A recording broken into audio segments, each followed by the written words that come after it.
முன்னாடி பஞ்சக்கல்யாணி குதிரையில நம்மளுடைய ஈசனார் வருகின்றார் கம்பீரமாக.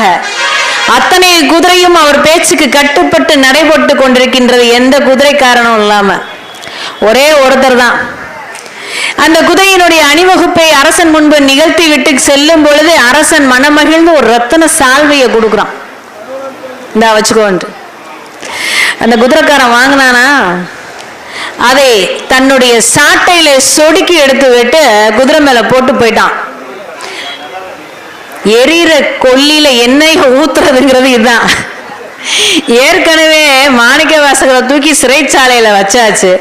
கொஞ்சம் மனம் குளிர்ந்து சரி குதிரை வந்துருச்சேன்னு இவரை வெளியில எடுத்தாச்சு. வந்திருந்தவர் ஒழுங்கா அந்த ராஜ மரியாதையை ஏற்றுக்கொண்டிருந்தால் பரவாயில்ல.